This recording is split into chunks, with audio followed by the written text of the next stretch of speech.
22장을 끝내고 23장으로 들어가겠습니다. 그래서 여기도 계속 이 전기장에 대한 계산이에요. 이 챕터 전체가. 그런데 우리가 전기를 시작할 때 이 쿨롱의 힘이 먼저 나왔죠. 그런데 그 이제 힘 계산하는 거는 일단 전기장을 계산한 이후에 거기다가 어떤 특정한 지역에 전하를 놔서 그 전하량의 크기를 전기장에다 곱해주면은 바로 힘이 나오니까 그래서 일단 전기장을 이제 알고 있으면은 힘은 자동적으로 나오는 거고 그리고 전기장은 이 공식에서 보듯이 전하가 하나만 있으니까 그게 더 간단하죠. 그래서 이제 전기장 계산을 이제 주로 하게 돼요. 그래서 앞에서는 우리가 이제 점전하가 있어서 점전하 Q가 있으면은 여기서 거리 R 떨어진 지점의 전기장을 구하라 하면 이게 벡터니까 E는 이제 K 그다음에 거리 R 제곱분의 Q 한 다음에 이제 방향이 중요하죠. 이것이 벡터이기 때문에 항상 방향을 우리가 알고 있어야 되는 거예요. 그냥 크기만을 알고 있는 거는 뭔가 이제 부족한 거고 벡터이기 때문에 방향까지도 아는 것이 완벽한 것이다 라고 생각을 하고 있어야죠. 그래서 우리가 특정하는 점과 전하 사이에 직선을 그었을 때 그 직선의 그 방향으로 바로 전기장 벡터의 방향이 정해지는 거죠. 이 점에서 이 전하 때문에 그래서 이제 R 이렇게 되는데 근데 이제 이 챕터 22가 끝날 때 어떤 얘기를 했었냐 하면은 이제 이런 판이 있는데 이런 판에 있는 전하는 어떻게 될까요? 뭐 점전을 하면 여기도 있고 여기도 있고 여기도 있고 여기도 있고 이제 굉장히 많이 모여 있어요. 그래서 이제 이런 점전화의 경우에는 이제 예를 들어 이 점의 전기장은 어떻게 되느냐? 연장선을 그어서 이제 이 방향으로 가고 뭐 이 점은 뭐 이렇게 해서 일로 가고 이 사방으로 퍼지잖아요. 이렇게 그죠? 사방으로 다 퍼지는 어떤 성질을 가지고 있음에 또 불구하고 이렇게 평행판에 전하가 이렇게 모여 있으면은 이 판이 넓으면은 전기장이 이 판의 수직한 방향으로 이렇게 작용한다 그랬죠. 네. 그러면 이제 도대체 이 수직으로 작용하는 전기장을 어떻게 계산할 거냐? 그러니까 이런 점전화가 한두 개가 아니라 뭐 100개, 20개, 뭐 10에 18승계 뭐 이렇게 있다고 보면은 그거 하나하나를 다 계산해 줘야 되느냐. 그래서 계산해서 우리 전화가 여러 개 있으면은 그것들의 벡터 합을 하면 되죠. 그래서 알짜 전기장을 구했으니까 이런 점전화가 여러 개 있으면은 각각에 대해서 우리가 이제 구해서 그 벡터들을 합성하면 된다라고 이제 알고 있는데 그 벡터의 개수가 이제 서너 개가 아니라 뭐 수백 개, 수천 개, 뭐 10에 18승계 이렇게 되면 그건 못 하잖아요. 그러니까 그럴 때는 이 전화를 하나하나 하지 말고 뭉뚱그려서 이만큼을 뭉뚱그려서 어떻게 계산할 수 있는 방법이 있겠냐를 생각해야 되는 거죠.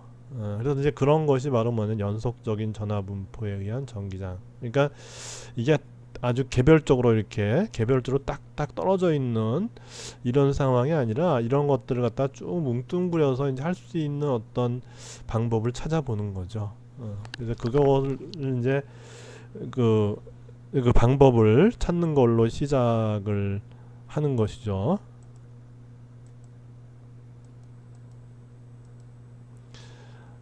그래서 이제 그럼 그렇게 할 수 있는 경우는 뭐냐? 이렇게 점전화가 하나하나 다 있는 거를 이제 하나하나 다 계산하는 것이 원칙이죠.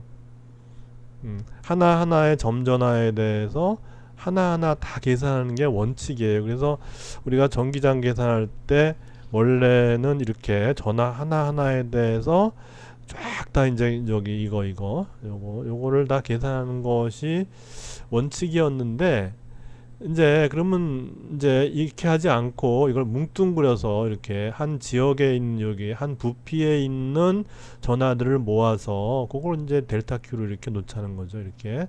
그래서 그런 경우 그렇게 할 수 있는 경우는 어떤 경우냐?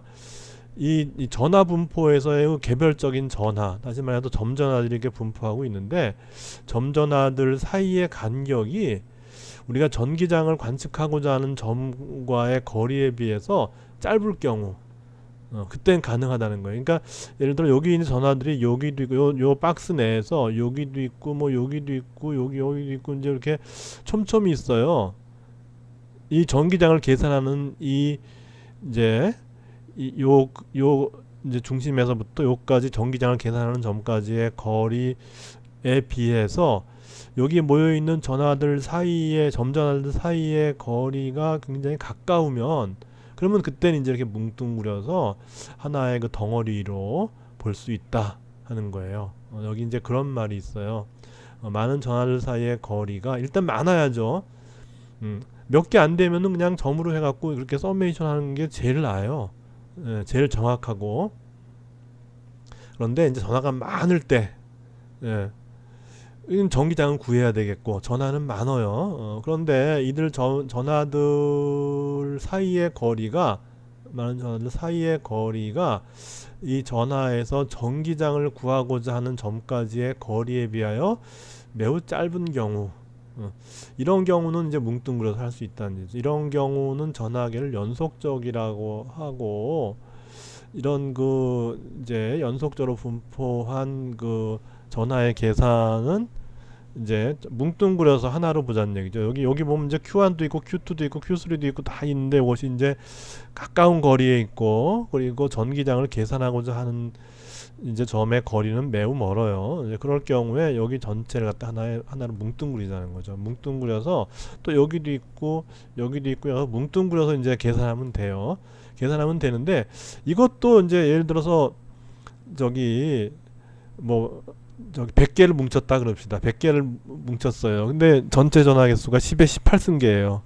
그럼 100개를 뭉쳐도 100개 해갖고 이렇게 서메이션 하는 것도 처음부터 하나하나씩 하는 거에 비해서는 훨씬 그 개수가 줄었지만은 하나하나 하면 10의 18승번을 해야 되고 이렇게 뭉쳐서 했을 때는 10의 16승번을 해야 되는 거라면은 두 개는 어차피 우리가 도달할 수 없는 그런 이제 계산 분량이에요. 그러니까 이제 그럴 때는 우리가 이런 서메이션을 하지 말고 이거를 연속적이나 연속체로 보고서 요 서메이션을 갖다가 인테그랄로 바꾸자는 거죠. 그렇게 되면 이제 요 ri도 뭐냐면 이제 어떤 r이 되는 거죠. 여기서부터 여기까지의 거리가 이제 r2, r1, r3 이렇게 할 거 없이 그냥 거리가 r인 거예요. 전체가 r이고 r을 변수로 하고 그다음에 dq도 마찬가지로 여기 하나하나 할 필요 없이 하나의 전체적인 그 dq라는 변수가 있어서 여기도 dq, 여기도 dq, 여기도 dq에서 각 점마다 이제 dq가 다르겠죠.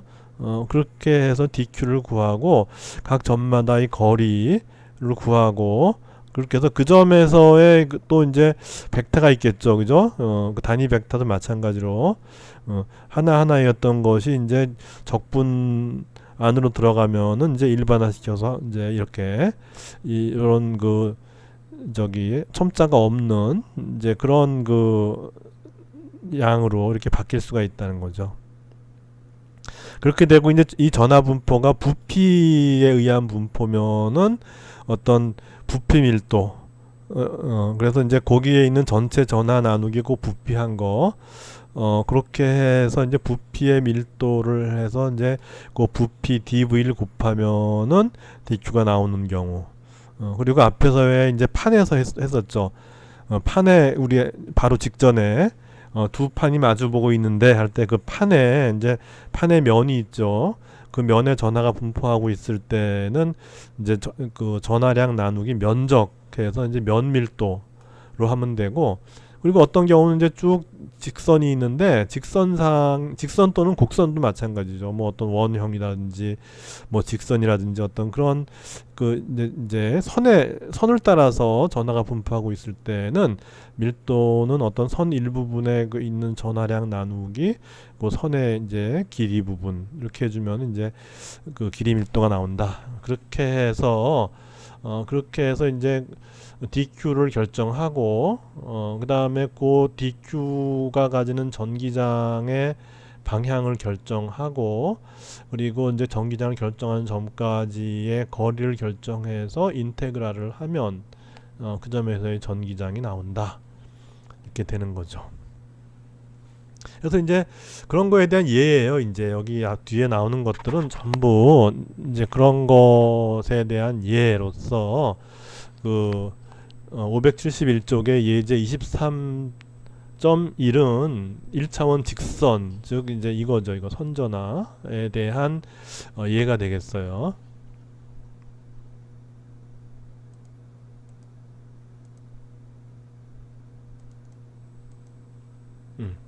그렇게 해서 지금 이제 어떤 문제인가 하면은 요 선을 따라서 전하가 골고루 분포해요. 그죠? 문제를 읽어보면은 전하 Q가 전하가 점전하가 아니라 이제 물론 전하는 처음에 얘기했지만 점이었죠. 전하의 근원은 입자였으니까 하나하나 딱딱 떨어진 전자 또는 양성자 뭐 이런 어떤 이제 개별적인 입자였지만은 그것들 거리가 우리가 이제 측정점까지의 거리보다 짧을 경우에는 그걸 뭉뚱그려서 하자. 그래서 그런 것들이 모여서 전하 Q가 된 거예요. 이제 그런 것들이 쭉 모여갖고 전하 Q가 됐는데 중요한 거는 이 전하가 이 막대기를 따라서 균일한 밀도로 분포하고 있어요. 고르게 퍼져 있다 그랬죠. 그죠? 고르게 퍼져 있다. 그런 거예요. 단위 길이당 밀도 람다다.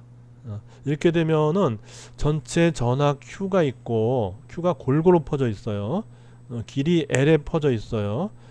그러면은 여기 단위 길이당의 전하, 즉 이제 이 선밀도가 이제 람다가 되는데 람다는 바로 뭐냐면 L분의 Q가 되는 거죠. 그러니까 람다가 따로 어떤 양이 아니라 이 람다라고 하는 거는 요 L분의 막대의 길이분의 전체 전하량 Q 하면은 나오는 값이에요. 우리가 알고 있는 값이죠. 그렇게 돼요. 그리고 그럼 여기에는 뭐가 있냐면은 여기에는 이제 람다 곱하기 dx만큼의 전하가 여기 있는 거죠. 그죠? 그래서 람다라고 하는 건 지금 L분의 Q니까 L분의 Q의 dx만큼의 전하량이 여기 뭉쳐 있는 거예요. 그리고 그다음에 이제 거리를 알아야죠. 근데 거리는 요 중심으로부터 여기까지 전기장을 관측하는 점까지의 거리니까 그 거리를 x라 그랬어요. x. 그죠? 그렇게 되면은 우리가 전기장 공식에 의해서 요 점에 의한 전기장을 갖다 우리가 이제 D2라고 쓰는 거예요. 근데 이게 벡타니까 벡타 표시를 해줘야지 왜 여기 벡타 표시를 안 했냐? 이거는 일단 생각을 해보면 전기장 방향은 정해져 있어요. 여기 전하가 있는데 요 점이니까는 이렇게 하면은 연장선상은 이게 되죠. 그죠? 그리고 여기 있는 것도 마찬가지. 여기 이 부분을 잘랐다 봅시다. 여기도 마찬가지로 전기장은 직선을 따라 이렇게 가요. 이 뒤쪽 부분도 마찬가지예요. 여기 이렇게 잘랐어요. 그럼 여기도 마찬가지로 전기장은 결국은 같은 방향이에요. 그러니까 이 P점으로부터의 이 상대적인 이제 거리에 따라서 전기장의 크기가 변할 뿐이지 이 전기장의 방향은 변하지 않죠. 그래서 그냥 전기장 방향은 우리가 이미 알고 있죠. 마이너스 X 방향이라는 거는 이미 우리가 이제 여기서 캐치를 했어요. 그러니까 전기장의 방향은 마이너스 X 방향이 바로 전기장의 방향이 되는 것이고, 그죠? 요 전기장은 바로 마이너스 x 방향이라는 게 이제 우리는 알게 되는 거죠. 그리고 이제 크기만 구해주면 돼요. 그렇게 해서 이 전체 전기장을 주기 위해서 요 작은 부분이 만드는 전기장을 우리가 뭐 E1, E2 그렇게 안 하고 이건 D2라고 이제 왜냐하면 적분을 해야 되니까 변수 하나를 통일해야죠. 그죠? E1, E2, E3 그렇게 하는 거는 개별적일 때 이제 그렇게 하는 거고 이거는 적분하니까 변수 하나로 통일해야 되니까 각 위치에서의 전기장의 크기는 D2다. 그렇게 되고 D는 뭐냐면 K 곱하기 K가 9 곱하기 10의 구승 말하는 거죠. 곱하기 거리 제곱 분의 dq 하면 되는데 dq는 람다 dx고 람다 dx는 L분의 q의 dx예요. 그죠? 그렇게 해서 당분간은 람다로 갑시다. 그냥 람다로 가서 이제 이렇게 해서 이걸 다 더해주면 되는 거죠. 이거를 d를 다 더해주면은 d를 다 더해주면은 바로 이제 그것이 2가 되는데 그러면 이제 적분하면 적분 구간이 있어야 되죠.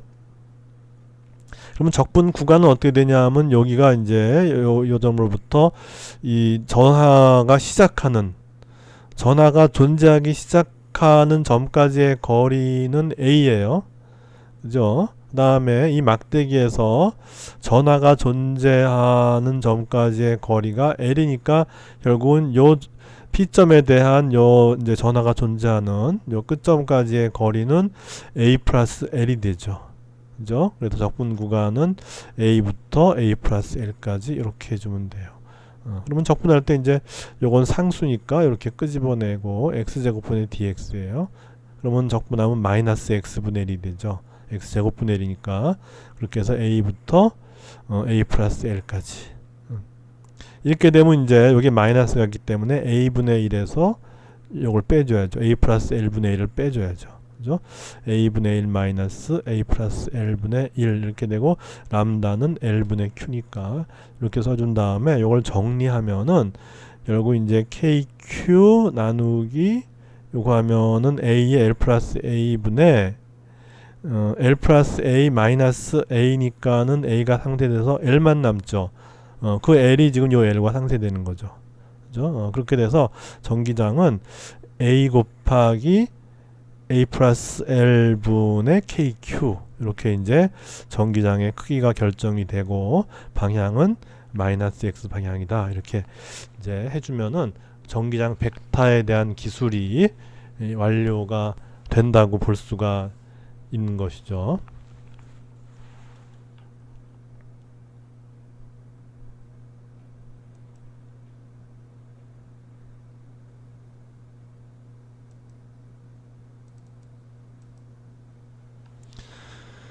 그 다음에 얘는 572쪽으로 가서 572쪽으로 가면은 이제 이 플러스 전기가 이제 고리 모양으로 뭉쳐 있는 거죠. 그죠? 플러스 전기가 이 고리 모양으로 이렇게 뭉쳐 있고 고리라고 하는 건 이제 여기 우리 뭐 반지 같이 생긴 걸 생각하면 되죠. 그래서 이제 그걸 뭐 반지라고 일단 얘기를 하면은 반지의 그 원의 반지가 만드는 원의 중심이 있죠. 그 원의 중심에서 수직으로 쭉 올라가요. 이렇게 위에 이제 수직이에요. 이렇게 원의 중심에서 수직으로 쭉 올라가서 그 원의 중심으로부터 거리가 x 되는 지점에서의 전기장 벡터를 구하라 하는 거예요. 그러면 이제 여기 전체에 마찬가지로 이 고리 전체에 Q라고 하는 그런 전하가 분포하고 있고 그리고 이거는 직선은 아니지만은 이제 선형으로 분포하고 있기 때문에 좀 전에 했던 그 선밀도 개념을 적용하면 되죠. 그래서 선밀도 람다는 이제 어떻게 되냐면은 전체 전하 Q고 다음에 둘레의 길이죠. 둘레의 길이는 2파이 곱하기 A 이렇게 하면 바로 이제 선밀도 람다가 나오는 거죠. 이렇게 그렇게 해서 이제 그 우리가 앞에 했던 것처럼 이제 해주면 되는데 이제 여기서는 일단 그리고 이 전기장의 방향을 결정해야 되는데, 일단 요 부분을 한번 생각해 봅시다. 요 부분. 이 부분은 전기장을 어떻게 할까요? 우리가 그 전기 쌍극자를 생각하면 되죠. 전기 쌍극자가 이렇게 뭐 있는데, 뭐 근데 이제 플러스 Q고 뭐 마이너스 Q 이렇게 되지만은 이 중심으로부터 쭉 올라가서 어떤 거리 되는 지점이니까, 그러니까 결국 이제 여기 이제 여기 Q가 있으면은 요 쌍극자의 요 한 전하나 마찬가지인 거죠. 그렇게 해서 DQ가 있는데, 그러면 이제 요것이 만들어내는 전기장은 여기 쭉 가서 이제 이렇게 되죠, 그죠? 이렇게 되고, 요 마이너스 Q는 어떻게 되냐면은 이제 마이너스이기 때문에 요 방향으로 잡아당겨야죠. 그래서 이렇게 잡아당겨서 요 두 벡터를 합쳤더니 결국 이제 벡터의 방향이 플러스 Q와 마이너스 Q를 잇는 직선과 같은 방향이 된다. 뭐 이렇게 해서 벡터의 방향을 결정했잖아요. 그러니까 그런 식으로 여기도 마찬가지로 여기 이렇게 있으면 얘는 쭉 가서 이쪽으로 이제 그 벡터의 방향이 결정돼요. 그 다음에 그 옆에 거 하면 되고, 그 옆에 거 하면 되고, 그 옆에 거 쭉 하면 되는데, 이거는 이제 직선이 아니라 이제는 2차원이잖아요, 이건. 그죠? 2차원. 아까는 직선, 1차원 직선이었지만은, 이제는 전화분포가 선형분포를 하고 있지만은, 직선상에 있지 않고, 이와 같은 고리상에 있기 때문에 2차원 분포예요. 좀 더 어려워지는 거죠. 그래서 그 옆에 거 쭉 따라, 아까 바로 직선에 대해서 할 때 보면은 한 위치에 대해서 구하고, 바로 다음 위치에 대해서 구하고, 그 바로 다음 위치에 대해서 구하고, 이렇게 이제 하는 개념을 취했는데, 여기서는 그렇게 하기보다는 요 점에 대해서 구하면은 요거와 마주보는 점, 요 점에 대해서 구해보는 거예요. 그게 바로 여기죠. 여기를 갖다 이제 1이라 그러면은 요 점을 1이라 그러면 요 2에 대해서 구해보는 거예요. 그러면 1은 지금 여기서 이제 플러스니까 이렇게 밀쳐서 이제 이렇게 가고, 근데 2는 뭐냐면 이건 이쪽으로 밀치죠. 이쪽으로 밀치니까는 어떻게 되냐면은 이제 이걸 갖다가 x, y로 분해하면은 이제 요 방향이 x 방향이에요. 요 방향이 x 방향. 그러면 x, y로 분해하면은 결국 어떻게 되냐면 이 y방향은 서로 상쇄가 돼서 이거는 y방향은 없어져 버리고, x방향, 다시 말해서 요 DE의 코사인 세타 한 것들만 남아서 일단 요거 둘을 더하면은 이렇게 합쳐져서 이제 이런 벡터가 되는 거죠. 그죠? 그래서 쌍극자의 경우에는 쌍극자를 잇는 방향에 평행한데, 그러면 예를 들어 여기서 하나가 플러스고 하나가 마이너스면은 쌍극자 잇는 방향이 이 방향이어서 전기장이 이제 이 방향에 평행하게 돼야 되는데, 여기서는 같은 전하잖아요. 여기도 플러스, 여기도 플러스. 그렇게 될 경우에는 이 이제 두 전하를 잇는 방향이 아니라 거기에 수직한 방향, 즉 고리의 중심에서 바깥으로 수직하게 뻗어나가는 방향으로 벡터의 방향이 결정된다 하는 것이죠. 그렇게 해서 이제 그 여기서 정한 다음에, 여기서 이제 요걸 정한 다음에, 요거에 대해서 이렇게 정한 다음에 요거에 대해서 코사인 세타만 해주면 돼요. 그래서 코사인 세타 한 것들을 다 더하면 된다는 얘기예요. 그래서 이제 여기 코사인 세타 이렇게 있는 거죠. 그죠? 그래서 이제 DQ에 대한 전기장은 요 거리 R 제곱 분의 KE의 DQ가 되는데, 근데 이것들을 뺑 돌아가면서 이제 적분할 때 결국은 요 개념에 의해서 우리가 요것의 코사인 성분만 살아남는다. 그래서 곱하기 코사인 세타 한 것들을 다 더해주면, 그러면 이제 그 코사인 세타 한 것들을 다 더해주면은 전체 전기장 벡터가 나온다는 거죠.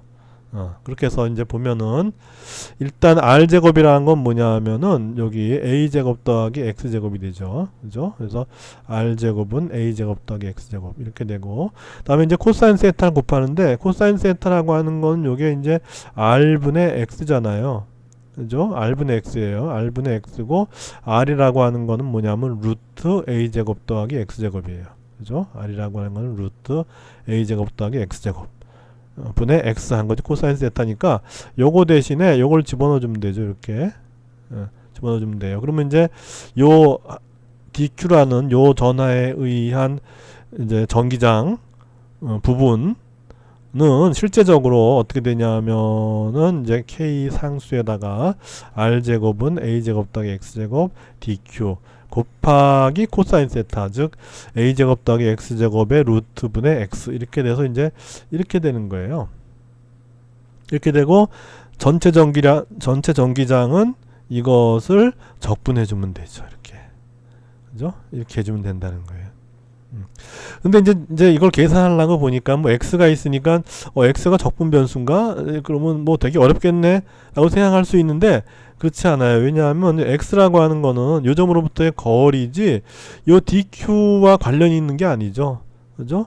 요 dq는 링상에서 이렇게 잘라 갖고서 자른 한 부분의 전하량이지 그것이 무슨 x하고 관련이 있을 거며 그것이 무슨 a와 관련이 있겠어요. 전혀 관련이 없죠. 그러니까 결국은 적분을 한다고 했지만은 사실은 요거는 적분과 관련이 없는 양이에요. 그러니까 그냥 적분 바깥으로 끄집어내면은 결국 이제 인테그랄 dq, 즉 요게 짧게 자른 것들을 뺑 더한 것만 해주면 되는데 그거는 바로 전체 전하량 q가 되는 거죠. 그죠? 그렇게 해서 이제 전기장 벡터의 크기는 a제곱 더하기 x제곱의 2분의 3승 분의 kxq kx 그죠? kx 곱하기 q 이렇게 되죠. 그래서 이제 요 거리에 이제 2분의 3승이 되죠. 그래서 요 경우는 어떻게 됐죠? 요 경우는 앞에서 어떻게 됐죠? 우리 전기 쌍극자의 경우는 전기장이 K 이것도 마찬가지로 요건 똑같죠. 그러니까 요 거리를 A라 그러고 마치 여기 중심에서부터 링까지의 거리가 A듯이 마찬가지로 이 두 쌍극자의 중심에 대해서 쌍극자를 구성하는 한 전하가 나타내는 거리를 우리가 A라 그랬잖아요. 그죠? 그 다음에 요 거리를 갖다 이제 x라 그럽시다. 그러면 이제 요게 어떻게 되냐면 a 제곱 더하기 x 제곱의 결과가 2분의 3승이 되죠. 그죠? 이거와 똑같아요. 분모는 똑같은데 이제 분자가 다르죠. 분자가 이제 2a 곱하기 요 한 전하, 여기 쌍극자를 구성하는 요 점전하의 크기 q 이렇게 되죠. 그죠? 그러니까 완전히 다르죠. 분모만 똑같아요. 분모만 이렇게 똑같아지고 그다음에 이제 요 분자의 경우에 가장 큰 차이점은 분자가 요 거리의 함수 x, 요 중심으로부터 요 관측되는 점까지의 그 거리 x의 함수로 주어진다. 이 분자가 그러니까 이게 분자 부분이 여기는 상수인데 여기는 이제 상수가 아니라는 거. 그런 이제 차이가 있는 것이죠.